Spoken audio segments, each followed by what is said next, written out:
My fiance's family has presented me with the most outrageous marriage list or things I'm supposed to present to their family before I can marry their daughter, and I am completely terrified. And honestly, I feel that family is not normal, and perhaps they are going crazy or something is definitely wrong with them, because no human being will ever make such demands.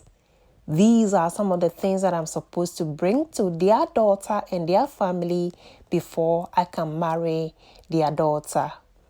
1. A female virgin cockroach. Number 2. A deaf and dumb female mosquito. Number 3. The right leg of a proud parrot born on Saturday. Well, I will tell you about the rest of the outrageous things that I'm supposed to buy, but please kindly subscribe to the channel, my darlings. Now, let me tell you how I got myself into this mess. Priscilla and I have been friends since we were both teenagers because we grew up in the same neighborhood. Our families knew each other, and my family and her family were very good neighbors. Oftentimes, I used to go to Priscilla's house to chat with her when we were just teenagers, and she would also come to my house sometimes to chat with me. So our parents knew each other long ago that we were very good friends even before we became adults. My father was in the military, so as and when he got transferred, we were all supposed to go with him to his new station. Unfortunately, when I had admission to go to the university, that same time, my dad got transferred to another part of the country, so we were forced to leave our neighborhood. But Priscilla and I kept in touch. The years rolled by really fast, and life seemed to be very good to both Priscilla and myself as we both successfully went to the schools of our dreams and completed with honors, and we are both pursuing the careers of our dreams. I have always loved water, and even as a child, I knew I would love to work in the Navy one day, and that is exactly what I'm doing now, and I am really happy and I love my job so much. The only downside of my job is that when duty calls to other parts of the country or other parts of the world, we have to be away from home for weeks or sometimes for months. But the love that is burning in my heart for Priscilla never faded away, even if we were on the high seas or very far away from her. The distance rather made my love and my heart even more powerful, and my heart beat faster for her. And I was always looking forward to seeing her as soon as we got home. Priscilla, on the other hand, went to medical school, and she's now a medical doctor, which I am so proud of.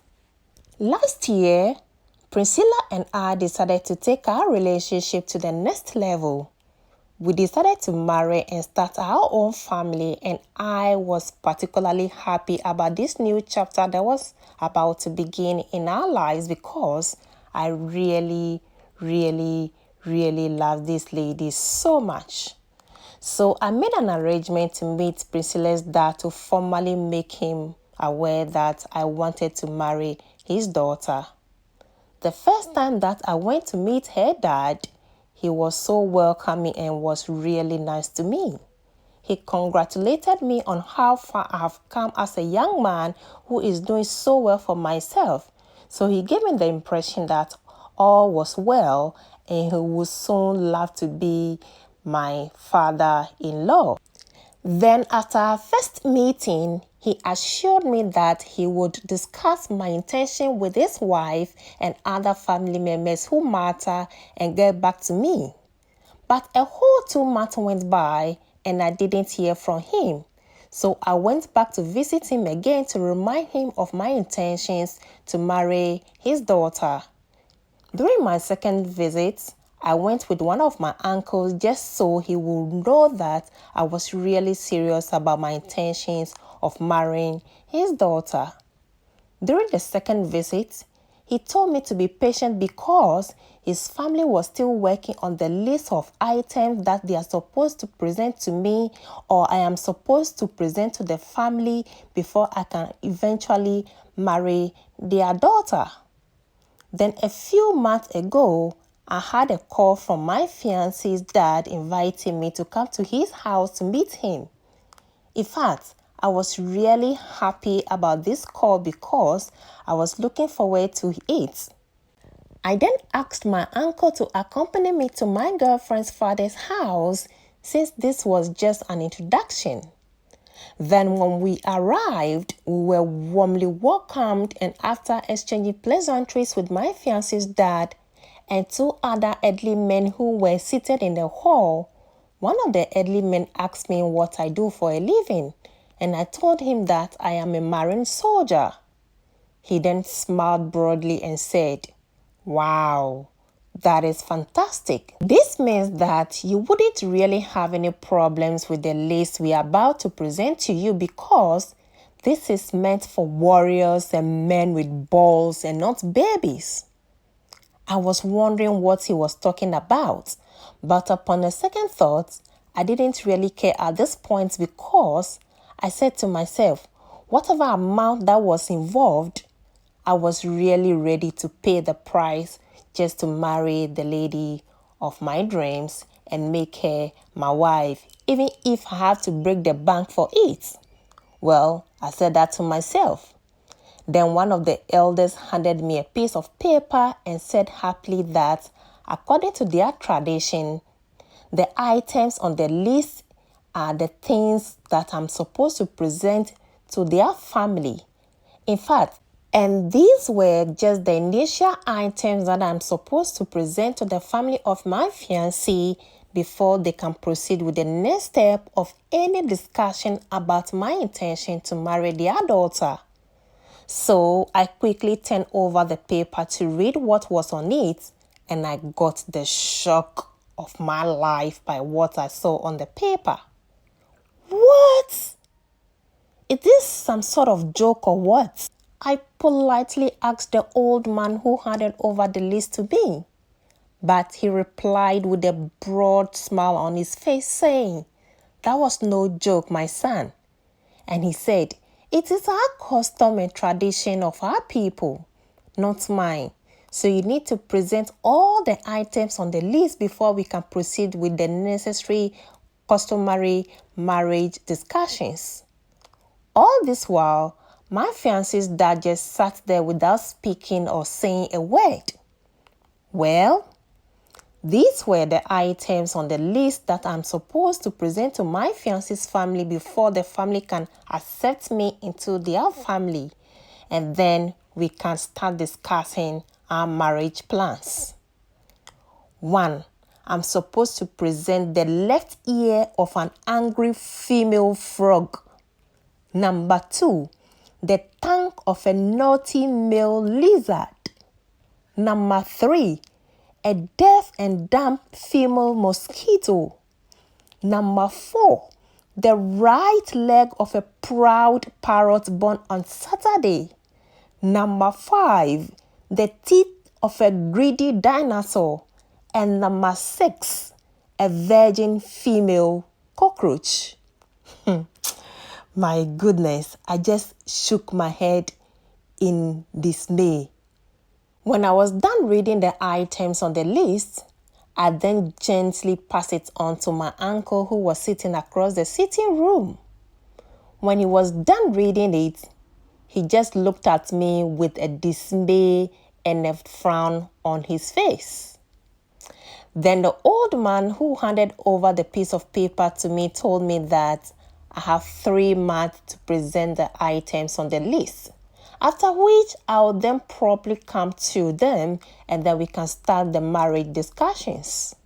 Upon hearing this, I was so furious, but I still kept my cool, and we subsequently left the house. Then, when we were on our way home, my uncle said to me, "I think they don't want you to come and marry their daughter, or they don't want you in their family. They don't want you to marry their daughter. And that was a very beautiful way of telling you to stay away. Because why would they ask you to present such an outrageous list, knowing full well that there is no way that you could get all the items on that list?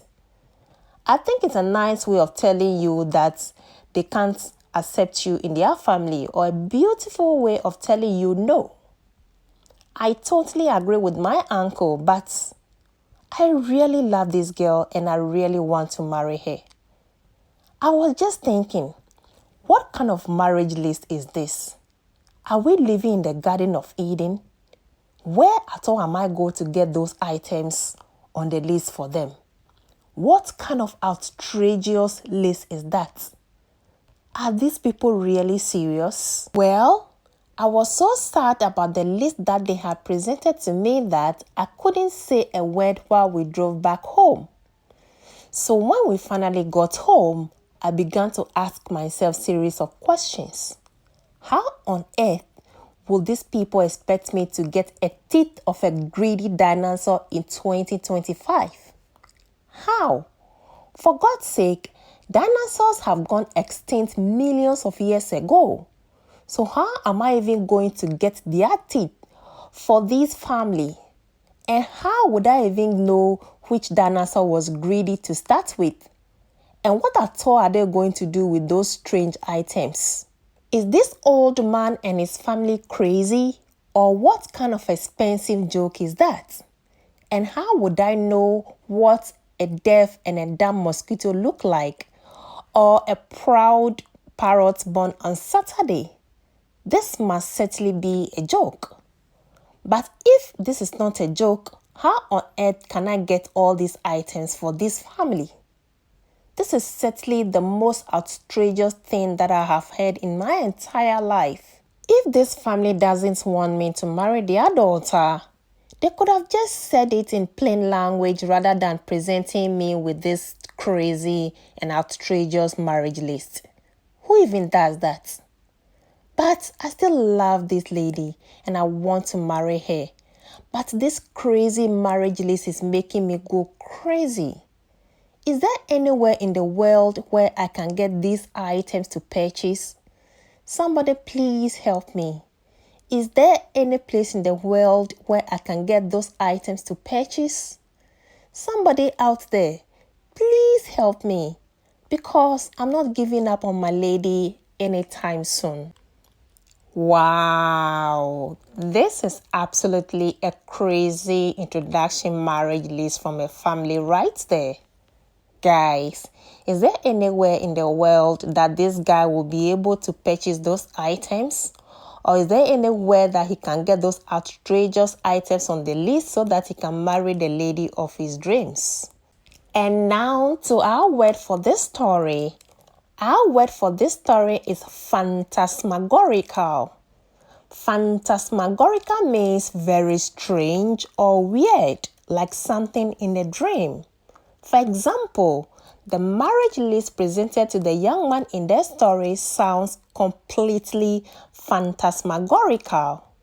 Other words that we can use are atypical or freakish. Which other word can you use to describe this story?